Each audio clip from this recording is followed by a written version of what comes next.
നിങ്ങളുമായിട്ട് ഷെയർ ചെയ്യാൻ വേണ്ടി പോകുന്ന ഈ ഒരു ഹോം റെമഡി നിങ്ങൾ വീട്ടിൽ തന്നെ ഇൻസ്റ്റൻ്റ് ആയിട്ട് ഉണ്ടാക്കിയെടുത്ത ഒരു കണ്ടെയ്നറിൽ സ്റ്റോർ ചെയ്ത് വെച്ച് യൂസ് ചെയ്യാം. നിങ്ങൾ കുളിക്കുന്നതിനേക്കാളും ഒരു 10-15 മിനിറ്റ് മുമ്പ് തന്നെ ഇത് നിങ്ങളുടെ സ്കാൽപ്പിലും മുടിയിലൊക്കെ തേച്ച് പുരട്ടി പ്ലെയിൻ വാട്ടറിൽ തന്നെ നിങ്ങൾ ഹെയർ വാഷ് ചെയ്തെടുക്കുക. ആഴ്ചയിൽ 2 തവണയോ 3 തവണയോ വെച്ച് നിങ്ങൾ കണ്ടിന്യൂസ് ആയിട്ട് യൂസ് ചെയ്ത് വരുമ്പോൾ നിങ്ങളുടെ ഹെയർ റിലേറ്റഡ് ആയിട്ടുള്ള എല്ലാ പ്രശ്നങ്ങളും, താരൻ മുതൽ കൊണ്ട് മുടി കൊഴിച്ചിൽ മുതൽ കൊണ്ട് എല്ലാ പ്രശ്നങ്ങളും മാറി നിങ്ങൾക്ക് ഉള്ളോടുകൂടി മുടി വളർത്തിയെടുക്കാൻ വേണ്ടിയിട്ടുള്ള വളരെ എഫക്റ്റീവായിട്ടുള്ളൊരു ഹെയർ കെയർ ആണ്. മിക്ക ആൾക്കാരും എൻ്റെ അടുത്ത് പറയുന്ന ഒരു പരാതിയാണ്, ഹെയർ കെയർ ചെയ്തെടുക്കണമെന്ന് താല്പര്യമുണ്ട്, മുടി വളർത്തിയെടുക്കണമെന്ന് താല്പര്യമുണ്ട്, പക്ഷേ സമയമില്ല, ഹോസ്റ്റലിലാണ്, വർക്കിംഗ് വുമൺസ് ആണ്, അതേപോലെ തന്നെ നമുക്കിത് ഇട്ടിരിക്കാനൊന്നും തന്നെ സമയമില്ല, കുട്ടിയുണ്ട്, ഇങ്ങനെയുള്ള പ്രശ്നങ്ങൾക്കൊക്കെ ഉള്ളൊരു പരിഹാരമാണ്. പുറത്തുള്ളവരാണെന്നുണ്ടെങ്കിൽ നിങ്ങളിത് ഒരു കണ്ടെയ്നറിൽ സ്റ്റോർ ചെയ്ത് എടുത്തിട്ട് പോയിട്ട് നിങ്ങൾ ഹോസ്റ്റലിൽ നിൽക്കുകയാണെന്നുണ്ടെങ്കിലും കുഴപ്പമില്ല, പച്ചവെള്ളത്തിൽ കലക്കി നമ്മൾ മുടിയിൽ അപ്ലൈ ചെയ്താൽ മതിയല്ലോ. ഇങ്ങനെ നിങ്ങൾ കണ്ടിന്യൂസ് ആയിട്ട് യൂസ് ചെയ്ത് വരികയാണെന്നുണ്ടെങ്കിൽ തീർച്ചയായിട്ടും നിങ്ങൾക്ക് എത്ര വളരാത്ത മുടിയും വളർത്തിയെടുക്കാൻ വേണ്ടിയിട്ടുള്ള വളരെ വളരെ എഫക്റ്റീവായിട്ടുള്ളൊരു ഹെയർ കെയർ ആണ്. അപ്പോൾ നമുക്ക് ഒട്ടും താമസിക്കാതെ വീഡിയോയിലോട്ട് കിടക്കാം. എല്ലാവർക്കും നമ്മുടെ മറ്റൊരു വീഡിയോയിലേക്ക് സ്വാഗതം. അപ്പോൾ അതിനായിട്ട് ഇവിടെ ഞാൻ ആദ്യം എടുക്കുന്നത് നമ്മുടെ കറിവേപ്പിലയാണ്. കറിവേപ്പില എൻ്റെ ഹെയർ കെയറിൽ എനിക്ക് ഒരുപാട് റിസൾട്ട് തന്നിട്ടുള്ള ഒരു ഇൻഗ്രീഡിയൻ്റ് ആണ്. നിങ്ങൾക്ക് എല്ലാവർക്കും അറിയാം, എൻ്റെ വീഡിയോ സ്ഥിരം കാണുന്നവർക്കറിയാം, മുടി എനിക്കില്ലാതിരുന്ന സമയത്തൊക്കെ ഞാൻ ഓരോ ഹെയർ കെയറുകളും ചെയ്തു വന്നിട്ടുള്ള ഒരാളാണ്. അതിൽ ഞാൻ കൂടുതലും യൂസ് ചെയ്തിട്ടുള്ളതും എനിക്ക് പേഴ്സണലി ഒരുപാട് റിസൾട്ട് തന്നിട്ടുള്ളതുമായിട്ടുള്ളൊരു ഇൻഗ്രീഡിയൻ്റ് ആണ് നമ്മുടെ കറിവേപ്പില. കറിവേപ്പില ഹെയർ ഗ്രോത്തിന് ദി ബെസ്റ്റാണ്. അപ്പോൾ 3 കൈപ്പിടി അളവിലേക്ക് ഇന്ന് ഞാൻ കറിവേപ്പില എടുത്തിട്ടുണ്ട്. ഇനി രണ്ടാമതായിട്ട് ഞാൻ ഇവിടെ എടുക്കുന്നത് നമ്മുടെ മുരിങ്ങയിലയാണ്. ശരിക്കും പറഞ്ഞാൽ മുരിങ്ങയിലയൊക്കെ നമുക്ക് കിട്ടുന്നത് തന്നെ നമ്മുടെ ഒരു ഭാഗ്യമാണ്. മുരിങ്ങയില കിട്ടാത്ത ഒരുപാട് പേര് നമുക്കിടയിലുണ്ട്. മെസ്സേജസ് ഒക്കെ ആയിട്ട് എത്ര പേരാണ് നമുക്ക് മുരിങ്ങയില കിട്ടാനില്ല എന്ന് പറഞ്ഞ് അയക്കുന്നത്. മുരിങ്ങയില നമ്മുടെ വീട്ടിലുള്ളത് കൊണ്ട് തന്നെ അത് നമ്മൾ സാധാരണയായിട്ട് കാണരുത്. ഹെയർ ഗ്രോത്തിന് ദി ബെസ്റ്റാണ്. നമ്മുടെ മുടിയുടെ തിക്നെസ് കൂടാനും മുടി കൊഴിച്ചിൽ മാറാനും മുടിക്ക് ഇൻസ്റ്റൻ്റ് ആയിട്ടൊരു ഷൈനിങ് തരാനൊക്കെ മുരിങ്ങയിലയെ പോലെ വേറൊരു ഇൻഗ്രീഡിയൻ്റ് ഇല്ല. അത്രയും എഫക്റ്റീവായിട്ടുള്ള ഒന്നാണ്. ഇതും ഒരു 3 കൈപ്പിടി അളവിലേക്ക് ഞാനൊരു പാത്രം എടുത്തിട്ടുണ്ട്. ആ ഒരു പാത്രത്തിൽ ഫുള്ളായിട്ടാണ് ഞാൻ ഇന്ന് കാണിക്കുന്ന ഇൻഗ്രീഡിയൻസ് ഒക്കെ എടുക്കുന്നത്. ഇനി ഞാൻ മൂന്നാമതായിട്ട് ഇതിലേക്ക് ആഡ് ചെയ്ത് കൊടുക്കാൻ വേണ്ടി പോകുന്നത് നമ്മുടെ ചെമ്പരത്തിയാണ്. ചെമ്പരത്തി പിന്നെ ഞാൻ പറയേണ്ട ആവശ്യമില്ലല്ലോ, നാച്ചുറൽ ഷാമ്പു ആയിട്ടും കണ്ടീഷണറായിട്ടും ഹെയർ ഗ്രോത്തിന് വേണ്ടിയിട്ടും എന്നിങ്ങനെ എണ്ണിയാൽ തീരാത്ത ഗുണങ്ങളാണ് നമ്മുടെ ചെമ്പരത്തിക്കുള്ളത്. ചെമ്പരത്തിയും ഈ പറഞ്ഞതുപോലെ നമ്മുടെ ഈ ഒരു പാത്രം നിറച്ചും ഒരു 3 കൈപ്പിടി അളവിലേക്ക് എടുത്തിട്ടുണ്ട്. ഇനി ഈ 3 തരം ഇലകളും ഇപ്പം ഞാൻ കാണിച്ചതുപോലെ തന്നെ വലിയൊരു പാത്രത്തിൽ ഞാൻ ഉരുളി പോലത്തെ ഒരു പാത്രത്തിൽ ഇട്ട് കൊടുക്കുന്നുണ്ട്. ഇനി ഇത് നേരെ അടുപ്പത്ത് കൊണ്ട് വെച്ചതിന് ശേഷം അവസാനമായിട്ട് ഇതിലേക്ക് ഞാൻ ആഡ് ചെയ്ത് കൊടുക്കാൻ വേണ്ടി പോകുന്നത് ഉലുവയാണ്.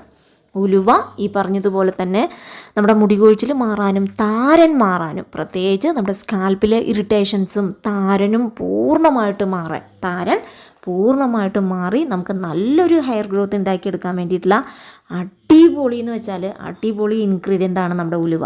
ഈ പറഞ്ഞതുപോലെ മുടിയില്ലാതിരുന്ന സമയത്ത് ഉലുവയും എനിക്കൊരുപാട് റിസൾട്ട് തന്നിട്ടുള്ളതാണ്. ഇതിൽ ഞാൻ ചേർത്ത് കൊടുത്തിരിക്കുന്ന ഓരോ ഇൻഗ്രീഡിയൻസും നമ്മുടെ ഹെയർ ഗ്രോത്തിന് ദി ബെസ്റ്റാണ് കേട്ടോ. അപ്പം ഞാനൊരു ബൗൾ നിറച്ചും ഉലുവ ഞാൻ എടുക്കുന്നുണ്ട്. ഇത് നമ്മുടെ ഈ ഒരു പാത്രത്തിലേക്ക് ഇട്ട് കൊടുത്തതിന് ശേഷം ഇത് അടുപ്പത്ത് വെച്ച് നമ്മൾ തീ കത്തിച്ചതിന് ശേഷം വളരെ ലോ ഫ്ലെയിമിൽ വെച്ച് ഇത് നമ്മൾ നല്ലതുപോലെ ചൂടാക്കി എടുക്കാൻ പോവുകയാണ്. ഇനിയിപ്പോൾ വെയിലൊക്കെ ഉള്ള ആൾക്കാരാണെന്നുണ്ടെങ്കിൽ നമ്മൾ ഈ ഇലകളൊക്കെ തന്നെ വെയിലത്ത് വെച്ച് ഉണക്കിയെടുത്താലും മതി. ആർക്കും സമയമില്ലല്ലോ, അതാണല്ലോ പ്രശ്നം. അതുകൊണ്ടാണ് ഇപ്പം ഞാൻ ഈ ഒരു മെത്തേഡ് നിങ്ങൾക്ക് കാണിച്ചു തരുന്നത്. ഈ എല്ലാ ഇൻഗ്രീഡിയൻസും അടുപ്പത്ത് വെച്ച് വളരെ ലോ ഫ്ലെയിമിൽ വെച്ച് നമ്മൾ നല്ല രീതിക്ക് ചൂടാക്കി എടുക്കുന്ന സമയത്ത് നമ്മുടെ ഇൻഗ്രീഡിയൻസ് ഒക്കെ തന്നെ നല്ല രീതിക്ക് ഉണങ്ങി വന്നിട്ടുണ്ടാവും, മൊരിഞ്ഞ് വന്നിട്ടുണ്ടാവും. നിങ്ങൾ ഒരിക്കലും ഹൈ ഫ്ലെയിമിൽ വെച്ചിട്ട് എന്താ പറയുക, നന്നായിട്ട് അങ്ങോട്ട് ആദ്യമേ കരിച്ചെടുക്കരുത് കേട്ടോ. വളരെ ലോ ഫ്ലെയിമിൽ വെച്ചിട്ട് സമാധാനത്തോട് കൂടിയിട്ട് ഇത് നല്ല രീതിക്ക് ഫ്രൈ ചെയ്തെടുക്കുക, അല്ലാതെ കരിച്ച് മുരിച്ചെടുക്കുകയല്ല. നിങ്ങൾക്ക് ഇപ്പം തന്നെ കാണാൻ കഴിയും. വളരെ ലോ ഫ്ലെയിമിൽ വെച്ച് നമ്മളൊരു 10-20 മിനിറ്റോളം ഞാനിത് ചൂടാക്കി എടുത്തിട്ടുണ്ട്. അങ്ങനെ ചൂടാക്കി എടുത്ത് കഴിഞ്ഞാൽ നമ്മളിത് ചൂടാറാൻ വേണ്ടിയിട്ട് വെക്കുക. ചൂടാറി കഴിയുമ്പോൾ നമ്മളൊരു മിക്സിയുടെ ജാറിലേക്ക് ഇട്ട് കൊടുക്കുക. ഇപ്പം നിങ്ങൾക്ക് ഞാൻ കാണിച്ചു തരാം നമ്മുടെ ഇൻഗ്രീഡിയൻസ് എത്രമാത്രം ചേഞ്ച് വന്നിട്ടുണ്ട് എന്നുള്ളത്. നമ്മൾ കൈകൾ വെച്ച് തന്നെ ഇങ്ങനെ തിരുമ്മി കൊടുക്കുന്ന സമയത്ത് തന്നെ നമ്മളിങ്ങനെ ഉണക്കിയെടുത്ത മാതിരി ഇങ്ങനെ പൊടി പൊടിയായിട്ട് മാറിയിട്ടുണ്ടാവും നമ്മുടെ ഇൻഗ്രീഡിയൻസ്. ഇനി നമ്മൾ മിക്സിയിലിട്ട് നല്ല രീതിക്ക് ഇതൊന്ന് അരച്ചെടുക്കുക, കറക്കിയെടുക്കുക. വെള്ളം ഒഴിക്കില്ല, എന്നിരുന്നാലും ഞാൻ പറയുകയാണ്, വെള്ളം ഒഴിക്കാതെ ഇത് നമ്മൾ നല്ലതുപോലെ ഗ്രൈൻഡ് ചെയ്തെടുക്കുക. അതായത് പൊടിച്ചെടുക്കുന്ന സമയത്ത് ഇപ്പം നിങ്ങൾക്ക് കാണാൻ കഴിയും ഇതേമാതിരി നല്ലൊരു പൗഡറായിട്ട് മാറിയിട്ടുണ്ടാവും നമ്മുടെ ഇൻഗ്രീഡിയൻസ് എല്ലാം തന്നെ. നമ്മൾ ഇത് പൊടിച്ചെടുക്കുമ്പോൾ ഫൈൻ പൗഡറായിട്ട് വേണമെങ്കിലും നമുക്ക് പൊടിച്ചെടുക്കാം, അല്ലെങ്കിൽ ഒരു തരി ഉണ്ട് എന്നുണ്ടെങ്കിലും പ്രശ്നമൊന്നുമില്ല നമ്മുടെ ഈ ഒരു പൗഡറിന് കേട്ടോ. അപ്പം ഞാൻ ഒരുപാട് നൈസായിട്ട് പൊടിച്ചിട്ടില്ല, അപ്പം ഞാൻ കാണിക്കാം. ഈ ഒരു രീതിയിലാണ് ഞാൻ പൊടിച്ചിട്ടുള്ളത്, ഇങ്ങനെ തന്നെയാണ് ഞാൻ പൊടിച്ച് വെക്കാറുള്ളത്. ഇനിയിപ്പോൾ ഫൈൻ പേസ്റ്റ് മാതിരി നിങ്ങൾക്ക് പൊടിച്ചെടുക്കണം എന്നുണ്ടെങ്കിൽ അങ്ങനെയും നമുക്ക് പൊടിച്ചെടുത്ത ഈ ഒരു പൗഡർ നമ്മൾ കണ്ടെയ്നറിൽ സ്റ്റോർ ചെയ്ത് വെച്ചിട്ട് 3 മാസം വരെ നമുക്ക് യൂസ് ചെയ്യാം. കൂടുതൽ മന്ത് വേണമെന്നുണ്ടെങ്കിലും ഒരു 6 മാസം വരെയൊക്കെ നമ്മൾ പൊടിച്ച് വെച്ച് കണ്ടെയ്നറിൽ സ്റ്റോർ ചെയ്താൽ കേടുവരാതിരിക്കും.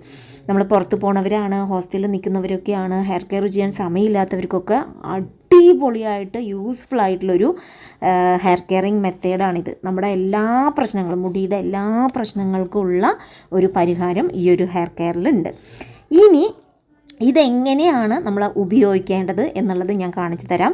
അപ്പോൾ നമ്മുടെ മുടിയുടെ ക്വാണ്ടിറ്റിക്ക് അനുസരിച്ച് 2-3 ടേബിൾ സ്പൂൺ പൗഡർ എടുത്ത് നമ്മളൊരു ബൗളിലേക്ക് ഇട്ട് കൊടുക്കുക. പച്ചവെള്ളം ഒഴിച്ചു കൊടുത്ത് ഇത് നല്ല രീതിക്ക് മിക്സ് ചെയ്തെടുക്കുമ്പോൾ നിങ്ങൾക്ക് ഇത്തിരി തരി മാതിരി തോന്നിക്കഴിഞ്ഞാൽ ഒരു മിക്സിയുടെ ജാറിലിട്ട് നന്നായിട്ട് അരച്ചെടുക്കുന്ന സമയത്ത് ഫൈൻ പേസ്റ്റ് മാതിരി തന്നെ ആയിട്ടുണ്ടാവും നമ്മുടെ ഹെയർ പാക്ക്. ഇനിയിപ്പോൾ നിങ്ങൾ പൊടിച്ചെടുക്കുന്ന സമയത്ത് തന്നെ ഫൈൻ പൗഡറായിട്ട് പൊടിച്ചെടുത്ത് കഴിഞ്ഞാൽ ഇപ്പോൾ വീണ്ടും മിക്സിയുടെ ജാറിലിട്ട് കറക്കിയെടുക്കേണ്ട ആവശ്യമില്ല.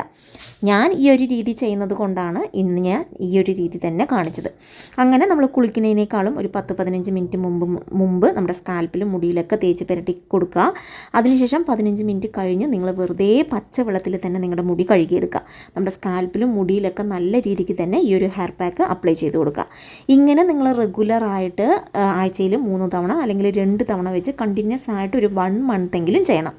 1 മന്ത് ചെയ്യുമ്പോൾ നിങ്ങളുടെ ഹെയർ റിലേറ്റഡ് ആയിട്ടുള്ള എല്ലാ പ്രശ്നങ്ങളും മാറി മുടി അടിപൊളി എന്ന് വെച്ചാൽ അടിപൊളിയായിട്ട് വളർത്തിയെടുക്കാൻ വേണ്ടിയിട്ടുള്ള വളരെ എഫക്റ്റീവായിട്ടുള്ളൊരു ഹെയർ കെയർ ആണ്.